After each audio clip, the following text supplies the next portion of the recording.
Good evening and welcome. Thank you for coming out tonight. My name is Bill Starr. I'm the director of the Georgia Center for the Book, and we are your host for this and a series of programs throughout the year. As you know, before we get started in the program, I always have just a quick commercial or two for you, and I'll make this very brief. Tomorrow night, Dr. William Freeling, the distinguished Southern historian, will be here to talk about his book about how and why the South seceded from the Union. And if you haven't already heard about this book, it is provoking a great deal of controversy in and out of historical circles. That will be at 7:15 here tomorrow night. We invite you to come in and hear the program and join in what I think will be a very lively debate. Over the weekend, Saturday here in the library, we will celebrate our Letters About Literature young winners, including a national winner from the state of Georgia. She's one of 6 winners from among 56,000 competitors, students all over the country. And she's from Alpharetta, and we'll be giving her national award over the weekend, Saturday, here.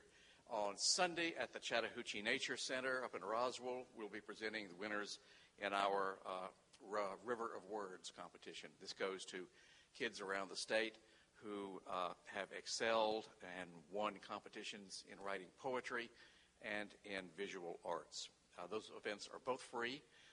They're not very long. Refreshments are served, and if you would like to come celebrate these remarkable young readers and writers, why, we would encourage you to do so. We'd love to have you here. And be sure to pick up a copy of our flyer, which lists the remaining programs coming up for this month, and pretty soon we'll have one for June for you.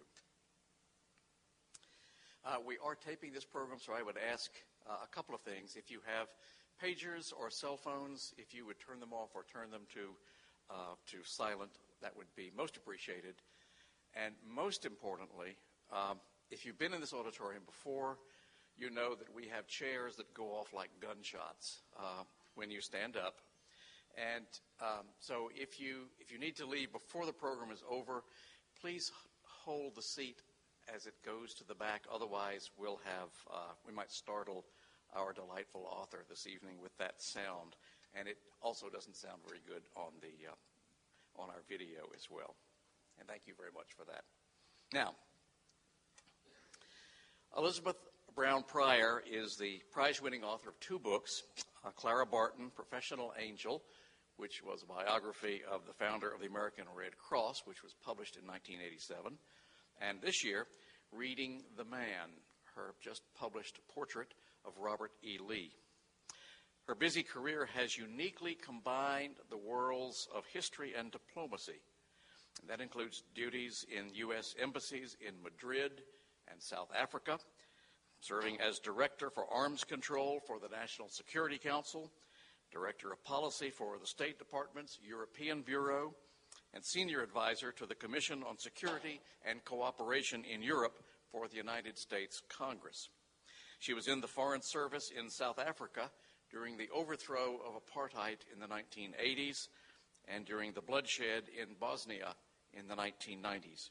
Her diplomatic recognition includes a series of honor awards from the State Department and the United States Information Agency. In her other career, she has served as historian for the National Park Service, Director of History and Archaeology Office in Fairfax, Virginia, and most recently, after leaving the Foreign Service, she has been the Mellon Fellow for the Virginia Historical Society. She holds a master's degree in history from the University of Pennsylvania, an undergraduate history degree from Northwestern University and the University of London. Her new book offers us a striking and perhaps surprising look at one of America's legendary historical figures, Robert E. Lee. Drawn from his correspondence, much of it unpublished, her biography shows us a Lee whose image as a tragic hero may be better understood when separated from the idea of the lost cause. It is a portrait that is at odds with some long-cherished historical accounts, notably the multi-volume biography, I think, by Douglas Southall Freeman. But it is a portrait that may bring us much closer to an understanding of just who Robert E. Lee really was. We are delighted to have with us this evening Elizabeth Brown Pryor. Please join me in welcoming her.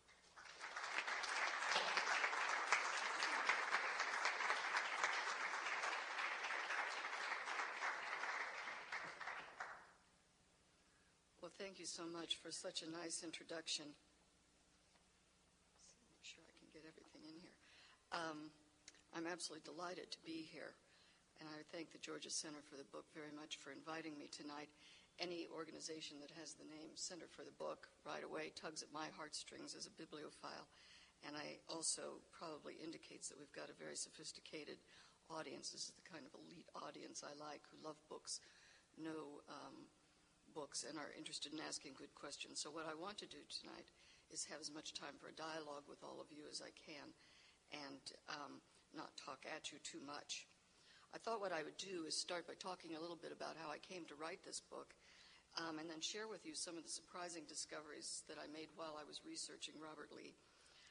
And then what I want to do is share that process with you a little bit more by working with you to mine, what I call mine, one of these historic documents.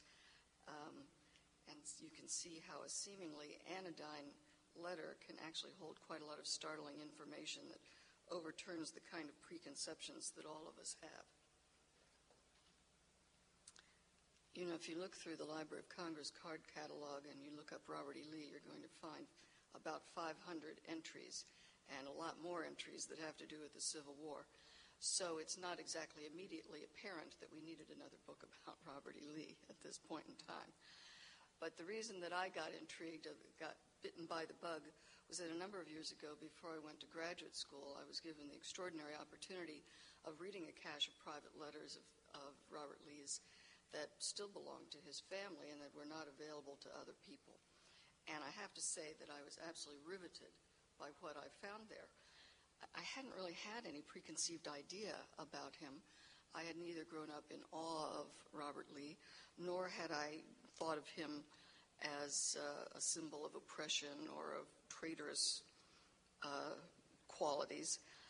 He seemed a little bit like his friend Mary Boynton Chestnut described him. That is, too cold, quiet, and grand, maybe to be of too much immediate interest.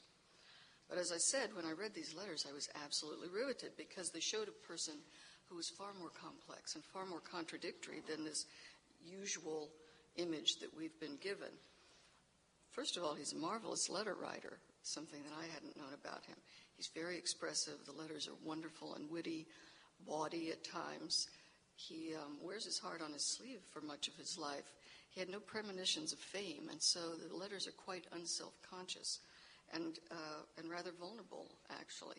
He changes a little bit after the war. You can imagine that he's a bit more careful.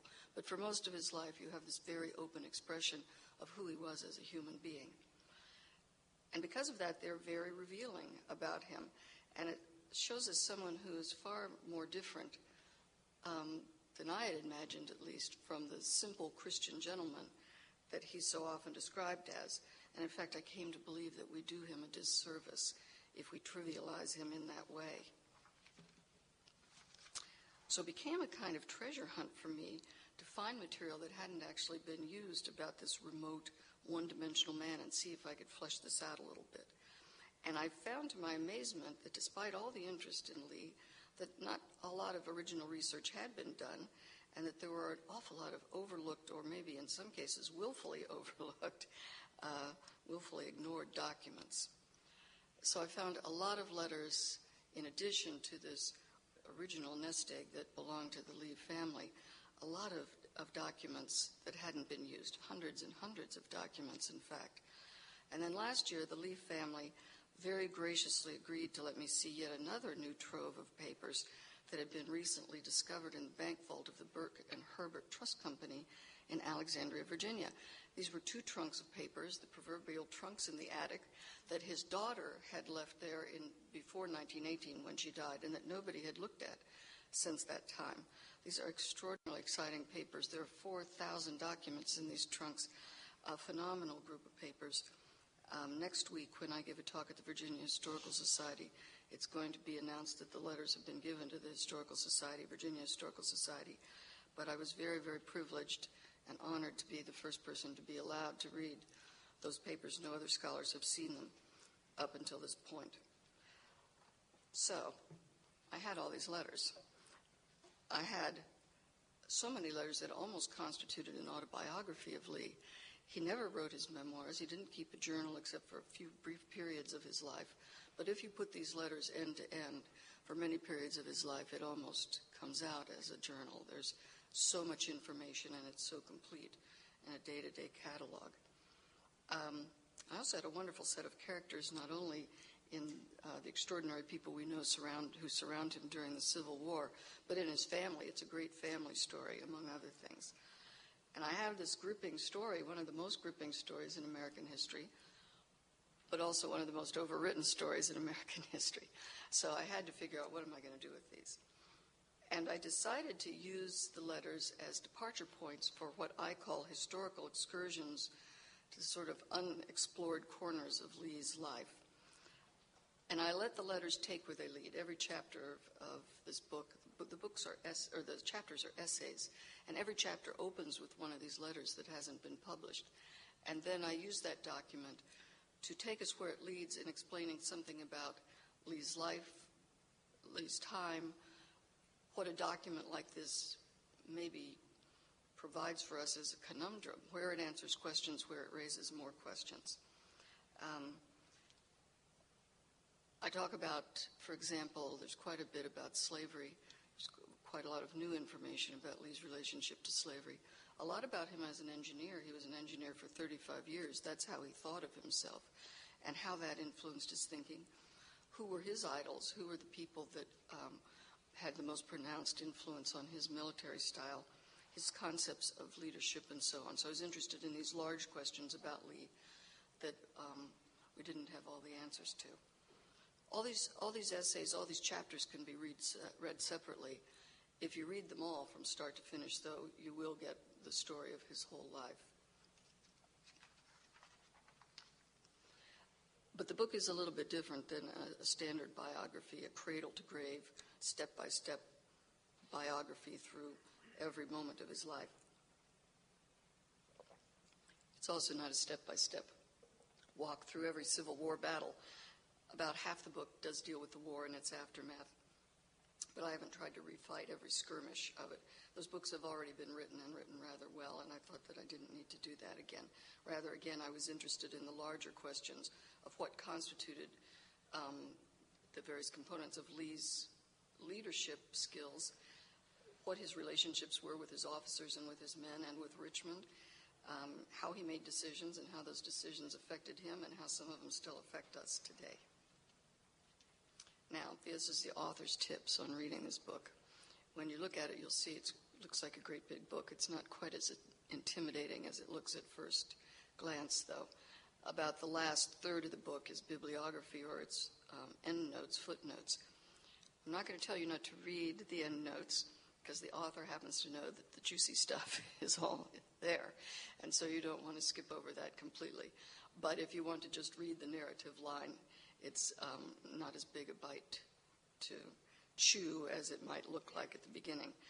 I'd also urge you to read the preface, which really sets the tone for the whole book and talks about these letters and how in the world we still have this body of documents, how they got through this cataclysmic Civil War, which is quite an extraordinary story in itself. Okay, so let's look at what some of the new things and new questions these documents raise are. It did overturn some old ideas, and one of the most fascinating aspects of writing this book was the fact that it forced me to constantly question my own assumptions.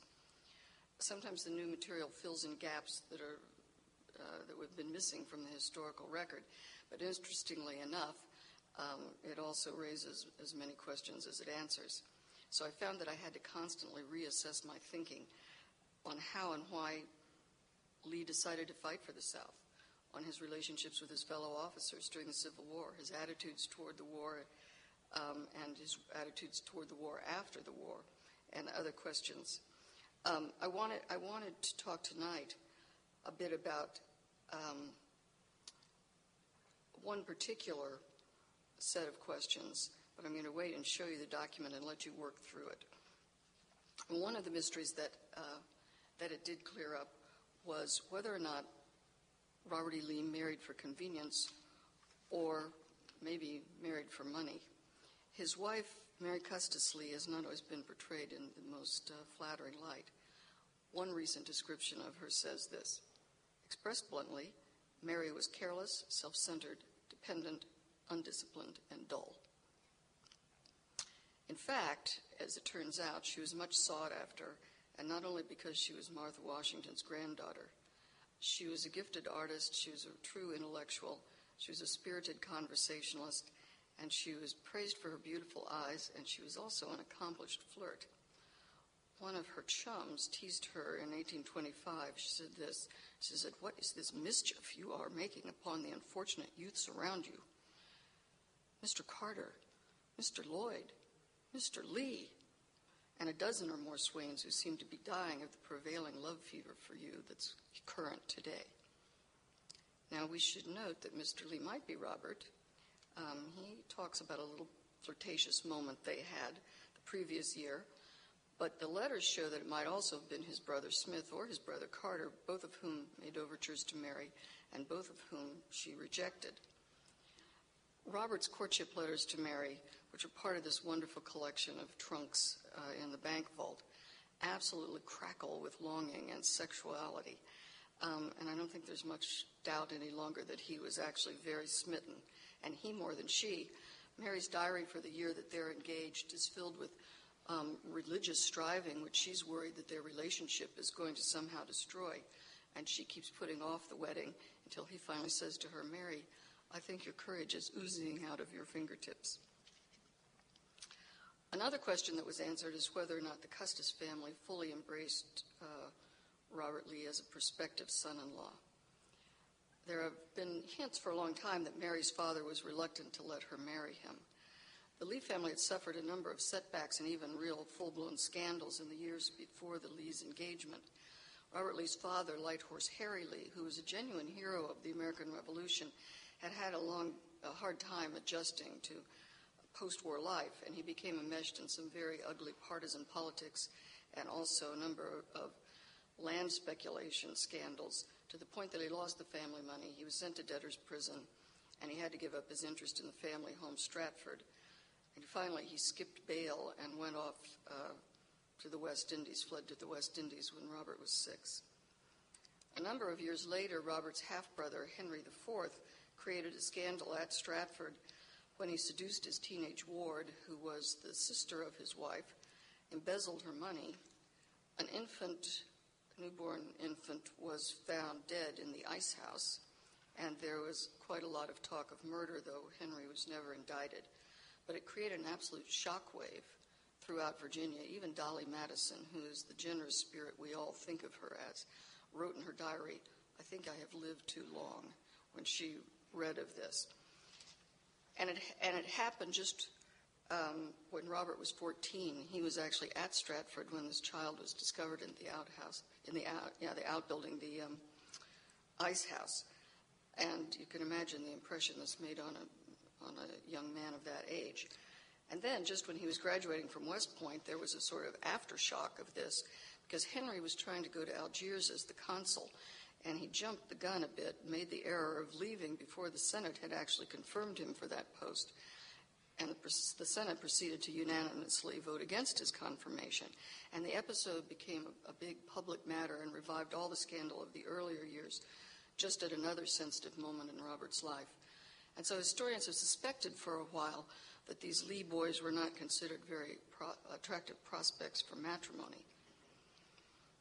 And now we know that's true. First, we know that Lee himself thought it, and that because of the scandals, he believed that he would never be able to marry. Here's what he tells his fiancée about why he went to West Point. He said, "How I wish I had taken my mother's advice and never entered the army. But then I thought and intended that I would always be one and single and alone in the world, and no one would have me." The letters also make clear that Mary's father, whose name was George Washington Parke Custis, was hesitant enough that he didn't make up his mind about the engagement for 8 or 9 months. And Lee was so frightened of asking him that he couldn't screw up the courage even to write him a letter about it. And Mary finally was the one who approached her father on behalf of the couple. Apparently, Custis said he didn't have any objections to Robert per se, but that he thought that his family was pretty questionable. He finally agreed to the marriage, but not without his reservations. And here's what Robert says to Mary when she finally writes to him with the news. If you felt so grateful to your father for his kindness, what must I feel? I only wish that his approbation of me in the one case was as well founded as his objections in the other. Of these no one can be more conscious than myself, or less able to devise a remedy. But should I be able to escape the sins into which they have fallen, I hope the blame which is justly their due will not be laid to me.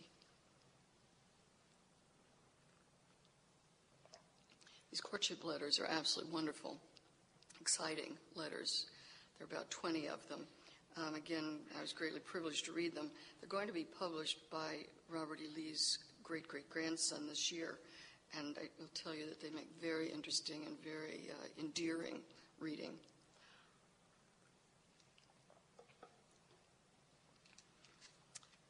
Now, there are also a number of questions that this new documentation doesn't answer. Traditionally, Robert E. Lee has been compared to George Washington, and some people have gone so far as to say that he consciously patterned his life after Washington's. And so among the things that I was looking for was any real evidence of this purported tie, because the discussions that I had seen seemed based on very tangential evidence. For instance, some writers have claimed that Washington and Lee had a kind of mystical bond because they were both born on the banks of the Potomac River in Westmoreland County, Virginia. But of course, Henry Lee IV, Robert's scandalous brother, was also born there with no discernible traces of Washington's lofty character. The families were connected, of course. Light Horse Harry had fought under Washington and is said to have absolutely adored him, and Robert's mother was also connected with the Mount Vernon families. But even such close associations are a far cry from a claim that Robert E. Lee worshipped Washington or consciously modeled his life after him. I read about 10,000 pages of documents of Lee for this book, and I found in those less than 24 references to George Washington. So I was hardly impressed by an obsession with George Washington on the part of Robert E. Lee. He does praise Washington. He refers to him with great respect as a sort of irreplaceable man in the nation's history. He invokes Washington on behalf of the Union in 1860 and 1861, saying that the first president would weep if he saw the destruction of his handiwork.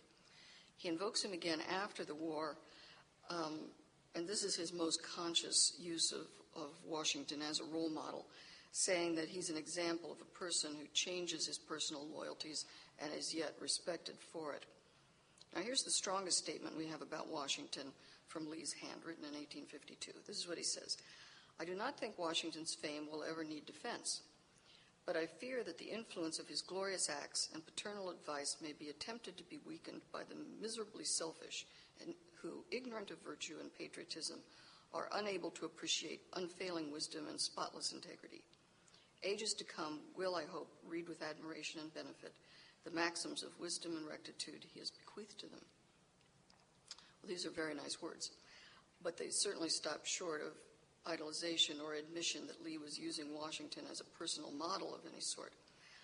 We have to remind ourselves that this was a time when Washington had just an enormous reputation throughout the United States. During its first century, the whole nation almost literally worshipped the man. And as strong as Lee's praise is, it's not nearly as fulsome as that written by many of his contemporaries. Here in comparison are just a few excerpts of those. This one I love. It's from a guy named Jonathan Sewell. He writes it in 1799. And it's full of capital letters and lots of exclamation points. August spectacle. Glorious example. For my own part, I never contemplated but that each fiber vibrates with rapture, and the vital current trembles through every artery of my frame. Now, in 1812, John Adams, who was not necessarily an impartial bystander, had a little jealousy going, I think, here, says, among the national sins of our country is the idolatrous worship paid to the name of George Washington by all classes and nearly all parties of our citizens, manifested in the impious application of names and epithets to him, which are ascribed in Scripture only to God and to Jesus Christ. 1830, Alex de Tocqueville, comes from France, says, Washington in America, capitalized, is not a man but a god. 1858, Walt Whitman is still at it. The name of Washington is constantly on our lips. His portrait hangs on every wall, and he is canonized in the affections of the people. So Lee, in effect, is expressing a sentiment of the time as much as he is offering a personal emotion about the nation's founder. The assertion that Lee tried to model himself on Washington has been bolstered by a number of superficial similarities. Both had great physical presence. Both were rather self-contained, serious people. But Washington was quite different. He was more political. He was more openly ambitious. He was known as much or more for his civic role as his military leadership. And on the battlefield, Lee certainly did not follow Washington's strategic example, something that he's often been criticized for. Lee did marry Martha Washington's granddaughter, and Arlington, where they lived for much of their life, was filled with Washington mementos. But there's, again, no evidence that Lee viewed any of this as something more than just anybody would with normal curiosity. So I looked in vain for that document that would really establish a link between Washington and Lee, and I didn't find it. And I also found that the evidence that had been used to tack the two together usually was very fragile and faulty. And I found about 80 examples of these sort of tacked together coordinates, and I'll only give you one of the kind of thing that I saw that people were using to make this connection. One of the examples that was used was that when Robert E. Lee was the superintendent of West Point, 1852 to 55, he had a picture of George Washington on his office wall. And when the great writer Washington Irving came to West Point to have dinner with him, he undoubtedly talked about George Washington to him because Washington Irving had written a biography of George Washington. Okay, so what do we think of that? Well, what I found out is that there had been a picture of George Washington on the superintendent's office wall since 1802 when West Point opened, that this really didn't have anything to do with Robert Lee, and that I found Robert E. Lee's library card for the time he was superintendent, which was a fascinating document. And before Washington Irving came, he did indeed check out a book from the library written by Washington Irving, but it was Bracebridge Hall, a book of short stories. So it looked to me like the evidence we had at hand, at least, is that he intended to talk about his literary works more than he did about George Washington. So it's a lesson in how we have to be careful, just as you would be in a court of law. A historian wears many hats, part journalist, part storyteller, but also part jury. You have to be very exacting in what you accept as evidence. I didn't find that Lee held Washington in anything other than the prevalent esteem of his day, but I did find someone he tried to emulate and tried to follow both militarily and personally, and he actually gushes about in a number of letters. But that was another general in another war. Can anybody guess who this was? You know who Lee considered his mentor and his example? It was General Winfield Scott, who was a fellow Virginian, who was the general-in-chief of the U.S. Army, and who Lee fought under. He was on his staff during the Mexican War. He greatly admired Scott, who was an outsized character, and so much so that in a letter that he writes only a few days before Appomattox, despite the fact that Scott, as a Virginian, chose to stay with the Union, did not fight for the South, he writes to his wife that the book he's decided to read are Scott's memoirs, and he praises him highly and says that he's the same inspiring example that he's been all my life, and that he had found comfort in reading this book at what was obviously a very trying time.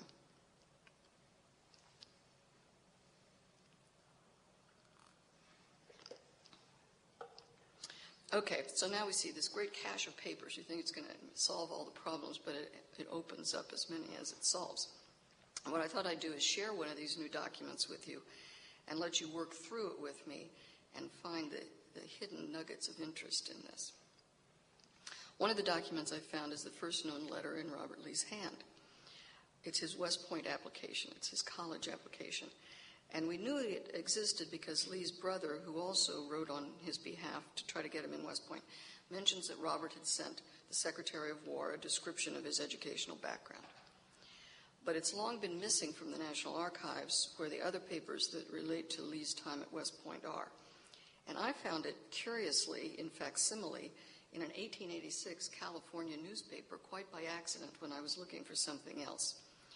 But the Virginia Historical Society and I looked at it because it was in facsimile, and we compared the handwriting and the date line with the document that had previously been thought to be the earliest known letter by Lee, and we found that they were identical. So let's take a look at this document. You can read it along with me. How does the focus look? Okay? Can you see it? I'll read it, but you can go along with me. You can see the little charming eccentricities of spelling. Okay, so this is what he says. Sir, having just heard that it was always agreeable to you to receive from every applicant for a cadet's warrant a statement of his age, studies, etc., made by himself, I take the earliest opportunity of sending you the following. I completed my 18th year on the 29th of last January. I have read, besides the small authors which are generally begun with, Caesar, Sallust, Virgil, Cicero, Horace, and Tacitus of the Latin authors, and the Graecia Majora, Xenophon, Homer, Longinus of the Greek, and have studied arithmetic, algebra, and the first 6 books of Euclid. In confirmation of my statement, I enclose you the certificate of Mr. Leary, which, though less flattering and rhetorical than that which Mr. Garnett was so kind as to send you, is more precise and satisfactory. I remain, sir, your most obedient servant, R.E. Lee, Alexandria, February 28th, 1824. Okay. Now, one thing I'm going to point out early on here. This is just the way we saw it in the newspaper, so as you see, they had done it actually in his handwriting. Is that signature R.E. Lee? That's the way he signs himself his whole life. And one of the things that I thought was fascinating was this phrase, I'm going to use that word, Robert E. Lee. We almost say it like one word. You know, he's always Robert E. Lee. But he never used that himself ever. There's not one signature by him that says Robert E. Lee. There's not one letter which he calls himself Robert E. Lee. He was Robert Edward Lee, was his full name, named after his mother's 2 favorite brothers. When his family calls him Robert, his wife calls him Robert. When he's a young man, his family calls him Bob, and he calls himself Bob, and his West Point roommates continue to call him Bob for the rest of their time together. But this phrase Robert E. Lee, which is just almost a stage name now, was actually made up by newspapermen during the Civil War, and you don't really see it used until 1861. And it's not a name that he identified with in any way. So one of the things I tried to do in the book was to use the names that he used and the way that he referred to himself. Okay, that's an aside, but okay, what is this letter? Well, at first glance, it's a not too riveting account of Lee's secondary studies. But does anything strike anybody as particularly interesting about this?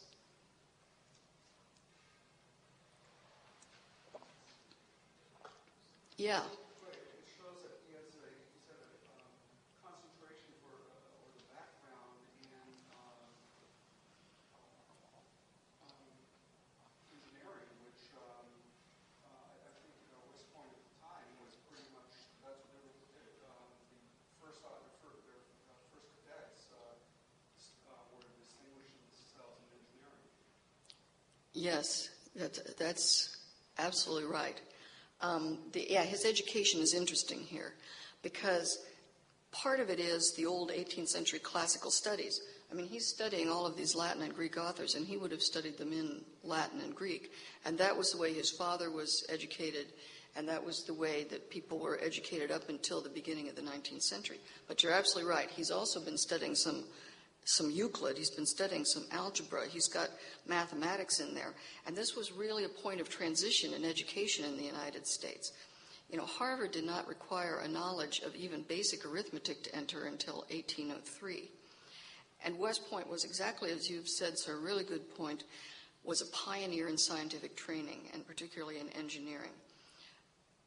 It was the first body of higher education, didn't call itself a university, that offered a science degree. And you know, if you go to West Point today, you still get a degree in engineering. That is what they teach. It revolutionized scientific teaching and mathematical teaching in the United States by many years. It was another 30 years before any other institution, the Rensselaer Polytechnic Institute, started granting degrees in mathematics or science. It introduced a process of education that stressed problem solving rather than rote memorization. And when Lee was a young man, he referred to himself as a scientist. He was very proud of himself for being one of these pioneering students at West Point. And of course, he was part of the Corps of Engineers, which was the elite corps of graduates from West Point for more than 30 years. The year that Robert Lee graduates from West Point, 1829, is the year that the word technology came into our vocabulary in the United States. And when he graduated, he was one of 26 trained engineers in the entire United States. So it was a remarkable time. These were the people, these were the men who actually really defined that field, pioneered engineering work, and turned it into the kind of profession that we so admire today. Okay, what else? What about these dates? I completed my 18th year on the 29th of last January. And the date down here, February 28th, 1824. Does anybody know what that tells us, why that's interesting? What's the date that we celebrate as Robert E. Lee's birthday? Does anybody know normally? This is the traditional day. Virginia, it's a holiday, so if we were in Virginia, you'd all know. It's January, right, and he does say 29th of last January. But the date that's traditionally associated with Robert E. Lee is January 19th, 1807. Okay, so in 1824, if he's born in 1807, would he have completed his 18th year that January? No, he would have completed his 17th year. Now, why do we think he might have done that? Why do you think that he's giving the wrong date there? Anybody hazard a guess? Well, that was my first thought, too. I thought maybe he's, in the interest of enlightened self-interest, he is giving himself a little benefit here. But then I looked up the West Point regulations, and in fact, during that time period, you could enter West Point when you were 14, anytime between you were 14 and 20.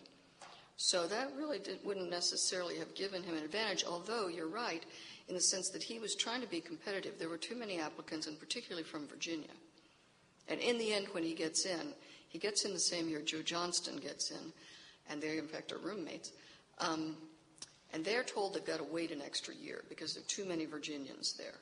So although they're accepted in 1824, they don't start till 1825. So you're right in the sense that he's trying to be competitive. But it doesn't look like he would have necessarily had to be 18.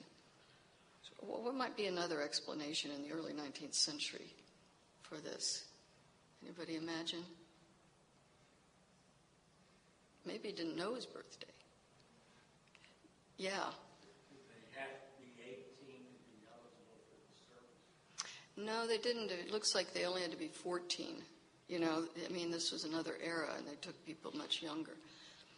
But in a day when you didn't fill out forms like we seem to every day that ask for your birth date and your social security number, and when people didn't celebrate birthdays the way that we do now, a lot of people didn't know what their birthday was. They had a vague idea. And what's interesting about this, particularly to me, is that one of his cousins writes a letter about this time, also in support of his West Point application, and he also says, Robert is 18 this year, so his family thinks he's 18. Somehow people think he's 18, and yet the date that we always associate with him is 1807. Now, where might somebody have written down that date? You know, you didn't have court records, you didn't have county court records, even most churches didn't keep the kind of vestry records. They would keep baptismal records, but because people were baptized, Lee wasn't baptized until 1853. People were baptized all during their life at that time. It wasn't really an indication of how old you were. But where might you find the record of somebody's family Bible? Very good, exactly right. So I set out to find the Lee family Bible because I was kind of intrigued by this. And I found it. And it says Robert Edward Lee was born on January 19th. And then it says 1806. And it's been crossed out and says 1807. So it looks to me like at some point in time, his family thought he was born in 1806, and maybe it was one of those January things, where when just at the beginning of the year you make this mistake of constantly writing them, or maybe they just didn't know it. Maybe somebody said, but no, that wasn't right. That was the year of the big snow that Robert was born, and you're right. That's 1807. Later in his life, he does write one letter in which he says his birthday is January 1807. So by the end of his life, he thinks it's 1807. But just West Point records all say 1806 too. That was another place I looked. They all said he was born in. So here's a question now. Maybe we don't know exactly when he was born, and maybe he didn't know exactly when he was born. Now we still have this mystery of the 29th, because the family Bible's clear on that.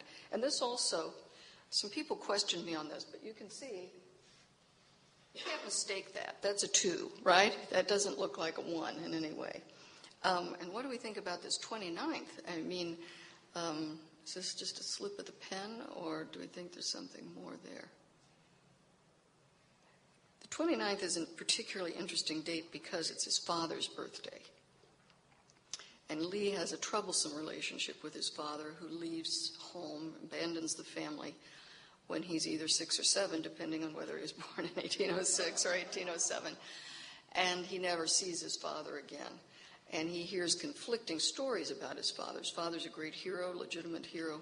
His father's also a very troublesome, in some ways frightening character, physically frightening, because he had been badly beaten by a mob and was left disfigured and had quite a temper also. And people have puzzled a lot over this relationship that Lee had to his father, and whether or not he later suffered from depression, which he did because of this, and lots of people laying him on the psychobiographical couch. But it is fascinating to me that he has written 29 there, which is his father's birthday. So if it's a slip of the pen, it's an interesting one. Now, what about the tone of this letter? What would you say about this, particularly this last paragraph, where he's talking about these 2 teachers? He encloses the certificate of Mr. Leary, which, though less flattering and rhetorical than that of Mr. Garnett, is more precise and satisfactory. Well, I thought that was a very interesting paragraph because it's got just this little bit of moral superiority in it, which is something that did characterize Lee all of his life. It's interesting that at a young age, his father, who only knew him till he was 6 or 7, said that in personality he's a copy of my brother Edmund. Now, Edmund Lee, who was the mayor of Alexandria, Virginia, and a very important man in the vestry there, was a very rigid man, and even the Episcopal bishop, William Meade, kind of took him to task for his sometimes unbending and over-righteous ways. And throughout his years, Lee's wife, his children, his mother-in-law, his wartime aides, all of them comment on this tendency by Lee towards just a little bit of moralizing. So you see how these letters actually lead us into unexpected places and along paths that we didn't necessarily anticipate. In my book, this letter actually opens a chapter about Lee at West Point, which is a pretty straightforward story. But as you've seen, it raises some very tantalizing issues, even as it fills in pieces of the puzzle. The letter also points to an irony in Lee's life. Despite the fact that it represents his first steps into this military career that would define his life, he apparently came to regret the decision. Remember the quote that I read you a little while ago? How I wish I had taken my poor mother's advice and never entered the army. But then I thought and intended always to be one and alone in the world. Lee wrote that in 1830 when he was 22 or 23 years old. But he continued to have great ambivalence about the Army for the remainder of his life. And virtually every year he considers leaving. It was the collegiality among the officers that kept him in, and he was greatly hurt, in fact, in 1861 when he resigns from the U.S. Army, and he was criticized and even called a traitor compared to Benedict Arnold by people who had been his closest friends.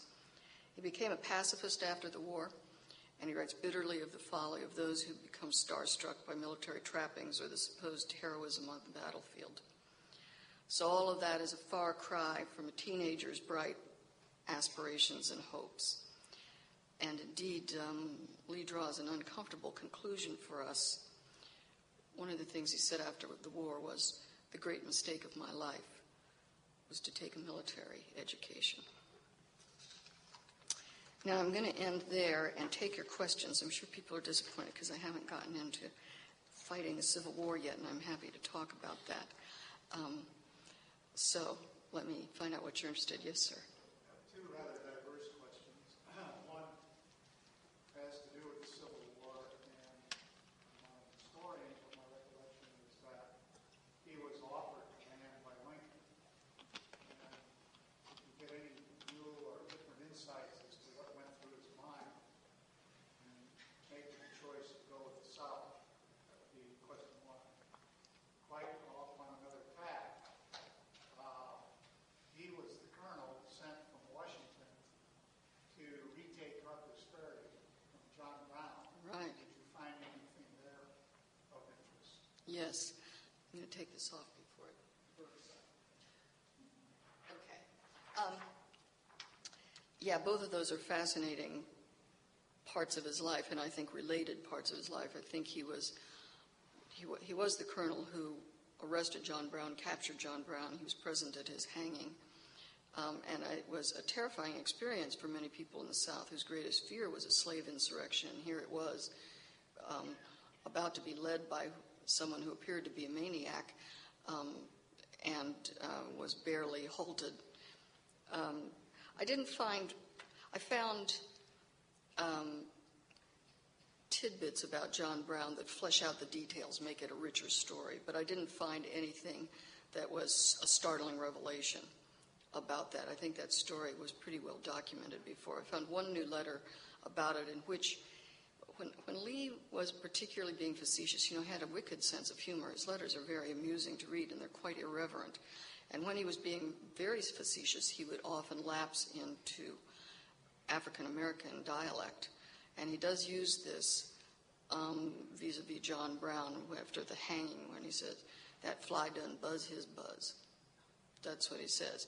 And you can always tell when he's being particularly facetious or troubled by something because of his use of dialect. But that was the only new letter that I found. But I found a lot new on his decision, what I would call his decisions. He made 3 very important decisions in 1861, all of which were related but were independent of each other, and all of which I think affected the course of American history. The first was to refuse this offer to lead the command of the Union Army that Lincoln was putting together in April 1861. And that he turned down on the spot. He was offered that by Francis Blair, one of the closest advisors to Lincoln, and he simply said, "I cannot lead an invasion." He was convinced it would be an aggressive war, although people were trying to convince him that wouldn't be the case. They said, "No, we're going to raise this great big army, and it's going to be so intimidating that the South will back off and there won't be a war." But Lee was convinced that wouldn't happen and didn't want to be responsible for the aggression there. But what he had hoped would happen was that Virginia would not secede. He had hoped that if Virginia did not secede, he could retain all of his loyalties intact. He could be loyal to Virginia, the United States Army, his family, his inheritance, the whole thing. And it was when Virginia seceded that he was faced with this really, really terrible dilemma that many people in the border states were faced with, and many of the officers in the United States Army were faced with. And everybody had to answer it individually. There was no one tried and true way that they went. It's often, again, one of the things that I think Lee has been trivialized for. People have said, "Oh, it was the decision he was born to make." It wasn't as if he had any choice. One historian said it was a no-brainer. Of course he did that. Lee wouldn't have agreed with that, I don't think. He called it the most serious decision of my life, the most stunning setback of my life.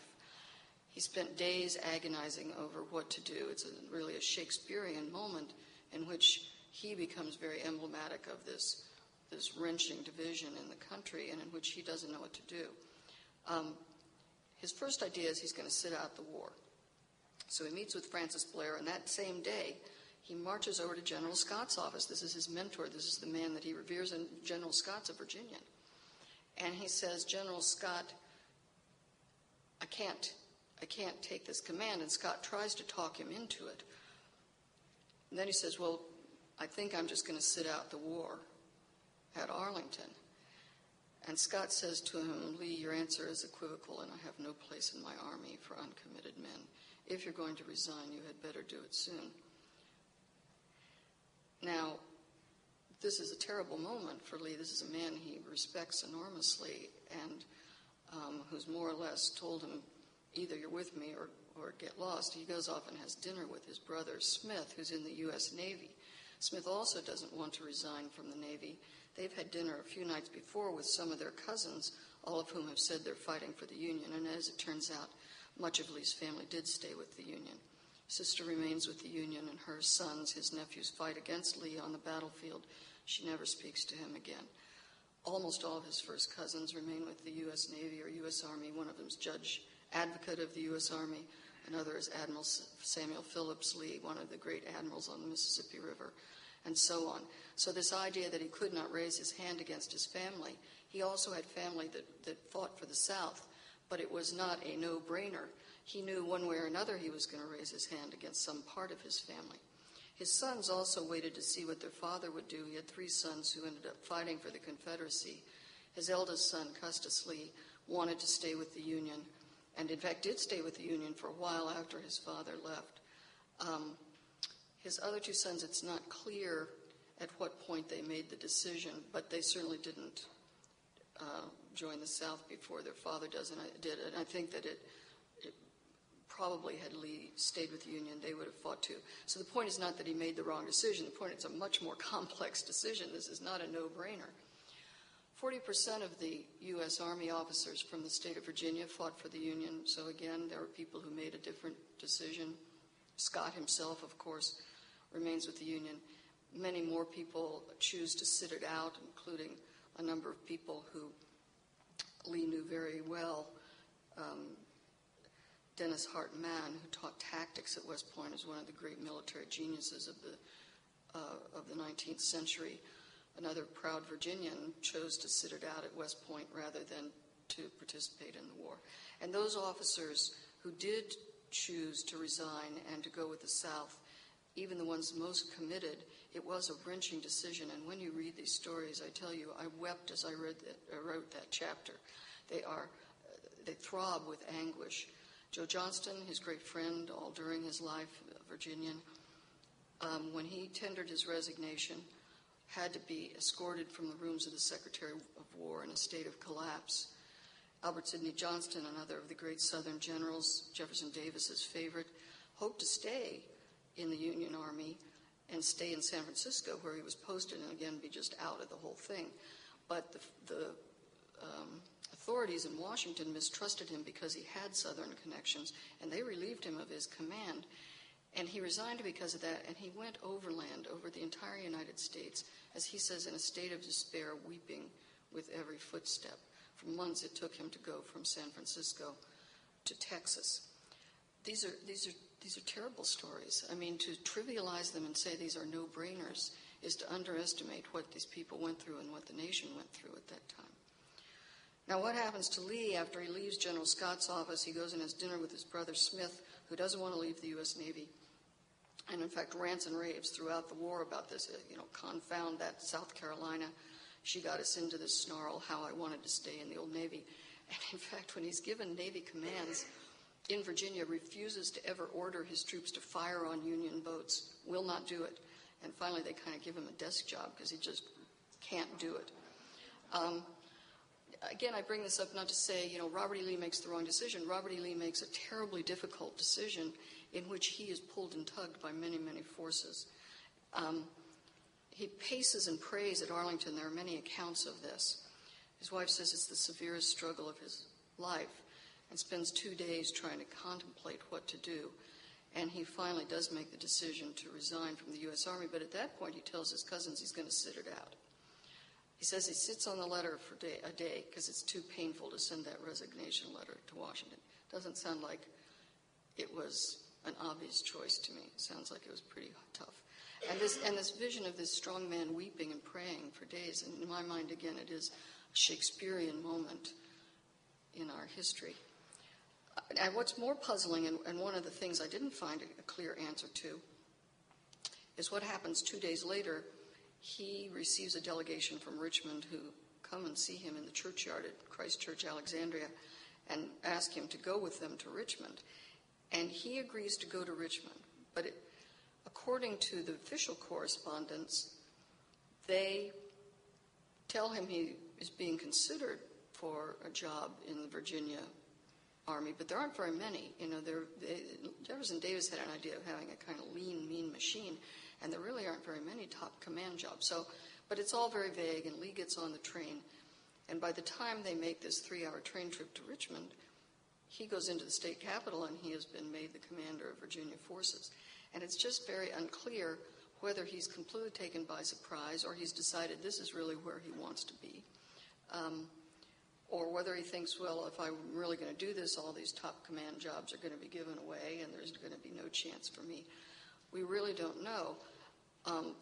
One of the documents I did have, though, was his little pocket notebook. It's like his little address book. And he's got, like we all do, little cut-out clippings from the newspaper that he stuffs in there on various things. And he does have a clipping from this episode in the state capitol where he is handed the sword of George Washington and he's told that he's in command of the Virginia forces. So he obviously feels some emotion strong enough to carry this thing around in his wallet for the rest of his life. But just why he turns around so quickly, there have been people who have mistrusted his motives for this, say that, he did it back in March, he's in correspondence with the Confederates, and I found nothing that would indicate that. On the contrary. But it is a quick turnaround. Yes? What was the date that he accepted the commission from Richmond? He accepts, I got to count. He resigns on the 20th. On the 23rd, it'll be the 23rd of April. He goes to Christ Church, Alexandria on the 22nd, and on the 23rd he accepts commission. So this is fast. This is a fast turnaround here. He never looks back. It's not that, but it's just we don't really have an explanation for how quickly he goes from wanting to sit out the war or wanting to stay in the U.S. Army with some kind of neutral status.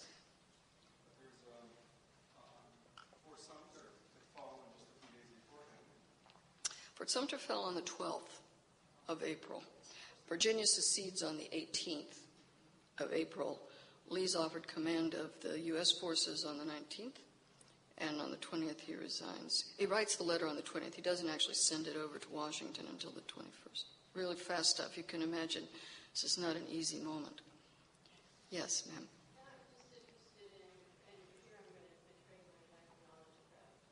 I'm sure not.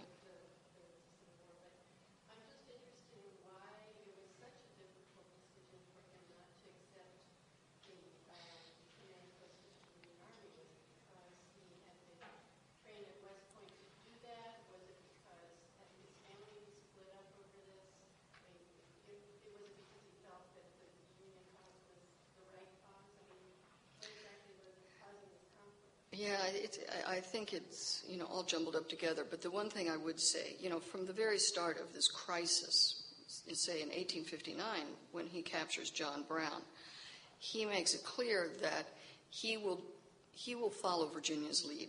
He never wavers from that. But, of course, what he hopes will happen is Virginia stays in the Union. So the conflict for him, the big conflict, comes when Virginia doesn't stay in the Union.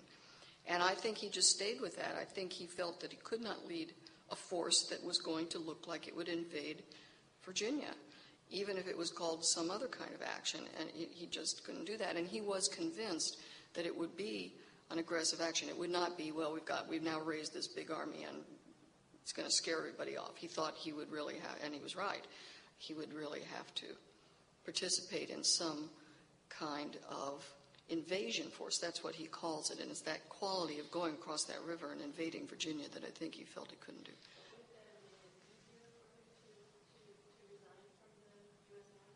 Well, he did resign just a couple days later. So I think, yeah, I'm sure that's one of the big factors that played into it, is that somehow if he doesn't want to lead this force.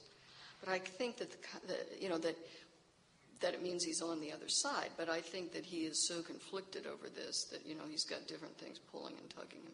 And it's got to be a terrible moment, too, because he had not risen particularly quickly in the U.S. Army. And suddenly to be offered the plum job, this is, your worst nightmare, everything you've worked for all your life, and you can't accept it. Yes, sir. Yes. First of all, I hope you've read it. There's a glowing review of the book in today's Wall Street Journal. Yes, I saw it. Thank you very much. One of Lee's contemporaries in the Southern Army, it's a bit controversial here in the South, but they still in the North, one Indian Forest or David Bedford Forest, especially the episode at Fort Pillow, Tennessee. Does Lee ever refer to Forest or this particular battle in his notes?